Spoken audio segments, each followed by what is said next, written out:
Hello, everybody. How are you doing today? My name is Tony Rizano, and you are listening to another episode of the world famous, the University of Love, the best podcast in 1, 2, 3 galaxies. But, ladies and gentlemen, you and I, we just call this show Online Marketing Moves, and we're coming to you live today. Basil, me and Basil. Basil is the family cat. Basil is walking around in the studio today. But, ladies and gentlemen, we have an exciting episode for you today. Ladies and gentlemen, this is the last episode of Online Marketing Moves as you used to know it.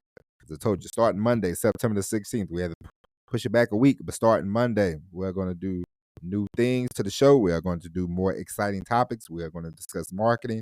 We are going to target you, and we are going to get more and more people in the audience, and we are going to take it from there. All right, Basil, you can hightail it.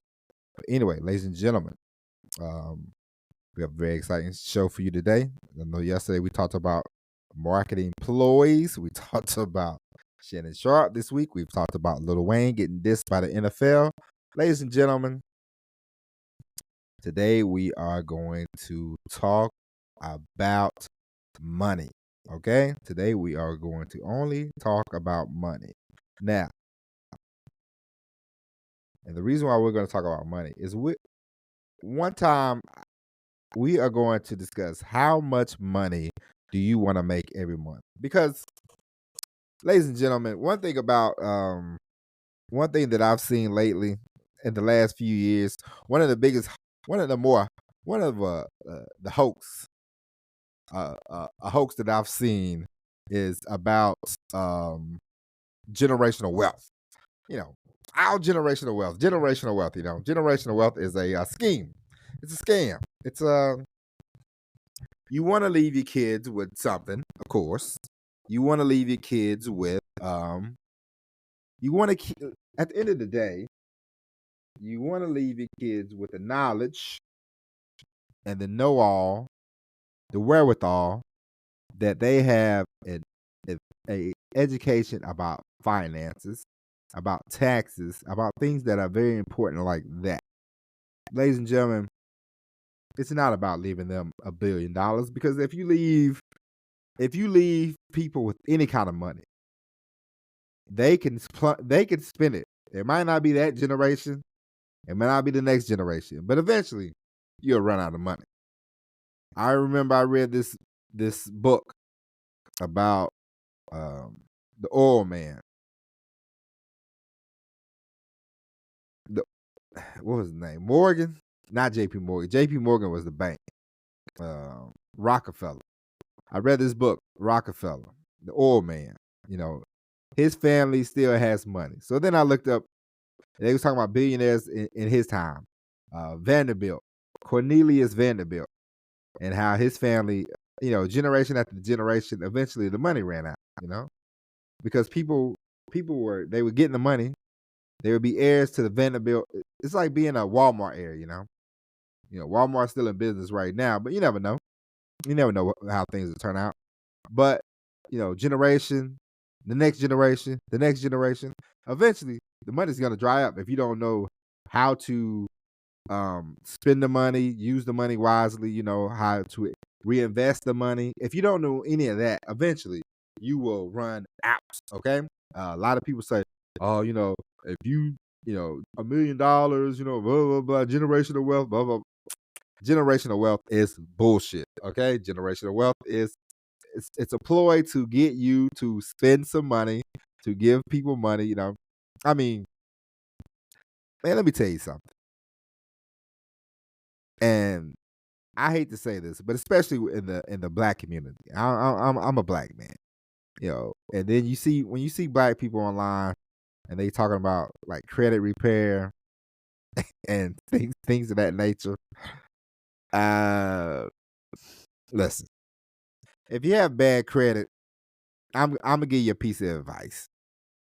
I'm not a financial planner. I'm not a financial advisor. So take this little piece of advice, as do with it as you must. If you are in debt, and you are in debt pretty bad, the best thing you could do for yourself at this very moment is stop. Stop where you're at is not gonna get any better. You stop, you take a deep breath, you go, okay, we're in it. What can we do? What can we do? And then you take it from there. Then you try to figure out how can I start earning some money, some more extra money, because we all know the problem. You know, you it's all in the middle class hustle. This is how they dupe the middle class. I'm part of the middle class. I'm part of something class. I don't middle class, poor, rich. I don't. It don't matter. But this is how they dupe all of us. Doesn't matter. You're poor, middle class, or you're rich. This is how they dupe us. People that work anyway. Um, they go, oh, come on, man, you can get this car, get this car, pay it every month, interest will be low, anything over 0% is too much interest anyway, and if you have real bad credit, they really try to screw you, and this is how they try to keep you down and out most of the time, I'll give you an example. Oh, you go to these buy here, play here places. I've been to one before. Interest rate on the car, 16%. That's good at a buy here, pay here place sometimes. 20%, 25%, 30%. So basically you're paying, like a year. You can go a year with just paying interest. You go a year with paying interest. It's wild. Okay. And don't worry about it. Don't worry about it. Sometimes you don't know what you don't know. It's not a big deal. And that's the one thing. Don't feel bad. Don't look at other people's situations and be like, oh man, they got this and that, they got this going on, they got that going on. It's fine, man. Don't worry about it. It's okay. You run your race. You stop. If you're in bad debt, stop. Stop. And say, all right, let's go. What can we do? Let's figure this out. And then you take it from there.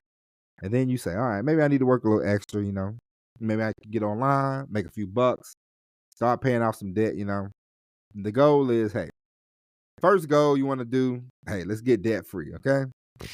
Let's get debt free. Because when you're free of debt, when you're free of, oh man, these people are banging at the door, because that generates so much frustration. You can never concentrate on what you want to do, because every time you turn around and look, the building's on fire. Okay, somebody's at the door telling you the building's on fire, and you spend all your time putting out little fires. Shh, shh, shh. You do that so much, you just forget, like, hey, I need to work on generating some money, because you do want to get to where, generating $500, $1,000, $2,500 a month. I remember this guy when I was young. He was doing Amway, and he was making $2,500 a month. Just doing Amway. He still had a job, and I was like, man, what I could do at that time. Me making an extra $2,500 a month, I would have been like, I would have told you, I'm rich, okay? That would have been the car payment, the rent would have been paid, and I'd have still been working at the prison. And I would have been like, I ain't got no stress. And I would have called out more, and I'd have been like, not call out like every week, but I would have said, hey, I'm gonna take a little vacation. I can go somewhere. I can do some things, But you get so caught up in the lifestyle of just running a race, running a hamster wheel, You get frustrated, you get tired. Then you go down to the gas station. You buy the lottery ticket. You know what I'm talking about. You go buy the lottery ticket. You're sitting there. You're hoping. You're praying. Hey, y'all in a bad way, boy. It's just terrible. It sucks. Okay. And so at the end of the day, man, the best thing you could do is, man, forget generational wealth. The best thing you could do is learn the knowledge, pass it down to your children, pass it down to your brother, your sister, your mother, your father. It does not matter. Pass it to your friends, and don't browbeat anybody. You don't have to browbeat anybody. You don't have to stick your nose up in the air. A lot of times when people learn, you know, people learn three things. They don't even read books. I had a family member once. He was telling me about these people, and I was like, "Hey man, you ever read that Warren Buffett book, Snowball?" Which is a great book. I highly recommend it. It talks about how Warren Buffett got started with investing, and he got started very young, and that's what I'm trying to tell you. Like, help your kids out. Get them started early. Teach them how to save, teach them how to give back, teach them how to grow some money. Because I think about this about my daughter all the time. I see her, and she's so happy, and she's so happy go lucky, and she's a sweetie pie, and she's a very sweet, young lady, and I just love to see her, the energy, the infection that she brings to me, as an older gentleman. I feel like, before I had my daughter, I could just lay in the bed, watch TV sometimes and be like, yeah, the day would go by just like, oh well. But now, I'm like, woo, let's get up, let's go do something, let's go walk around, let's hang out. And I love hanging out with my daughter, and it's exciting. But the one thing that I'm gonna teach her, generational wealth, it sounds great, it's cool and everything, and I am gonna leave her some things, try to leave her, you know, hey, let's help you get a house, I'm not paying for a wedding, I guess, I don't think, but hey, hey, let's help you buy a house. Let's start you when you're 18, let's start you an index fund, things of that nature. So when she gets older, she gets 30, 40, she can start, picking up the money from that, and show her about Roth IRAs and all that kind of stuff, and do a little investing. So that way, if she wants to be an entrepreneur, she can be. She wants to work just a regular job, fine, good. But she will have things that are working in her favor. That's the only thing I want for my child. And for my child, I also want her to pass that down to, if she has kids or whatever, I want her to be able to pass that down to somebody else, just like, hey, you can work, you can run a business, you can do whatever, but have some of the money that you are making, doesn't matter, work for you. And at the end of the day, it's not about generational wealth. It's about the financial education. The more you know, and the more you apply your education, the better off you will be. And a lot of times we both know, if you ever read Rich Dad, Poor Dad, Robert Kiyosaki, you ever go to his YouTube channel, he beats that into the ground. They don't teach about money in school. No, they do not. They do not teach you about money in school. A lot of people teach you, go to college, get a job. Basil, what are you doing? Basil on the mic. Basil, come on now. But anyway, a lot of times they teach you, hey, go to school, get a job, work, you know, uh, keep your head. My parents taught me, keep your head down, be quiet, and that don't work either. You got to market yourself. You got to put yourself out there. The more you put yourself out there, we talked about this yesterday. The more you give up, the more service you give, the better off you will be. The more you can bring back, the more service that you can provide, the better off you will be. The more money that you can make. And it's not about, oh, if I give them this and that, I'll make $1 million. No, you want to serve people. You want to have a service, have a business, have something that people want, and people want to buy from you, and they are happy to buy from you. They're happy to give you money. It's a pleasant exchange of goods and services for money, and that's okay, because you are helping people out. I've been helped out. I read these books, and I always take something away from the books. There's always something in the books. So I'm always like, thank you so and so, for writing a book. And so it's just the way it is. Basil, what is this? A Basil show? Come on, girl. But yeah. So you just want to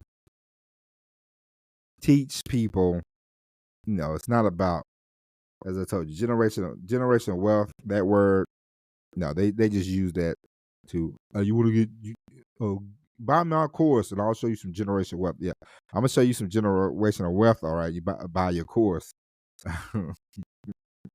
But ladies and gentlemen, that's it. Monday is a new beginning. It's a new podcast. We are going to do things different. We're going to have interviews. We're going to have, guests. We want to hear from you. If you don't want to interact with the show, don't listen anymore. I don't know what to tell you.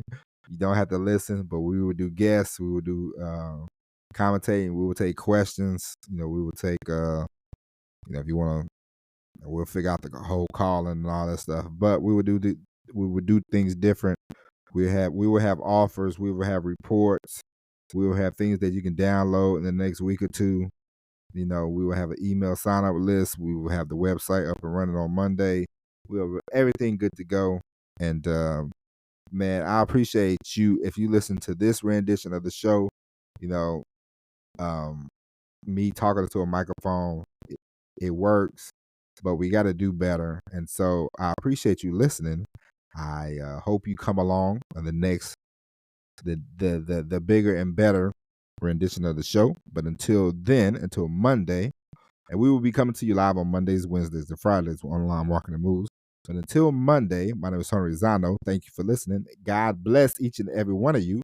And as always, everybody, peace.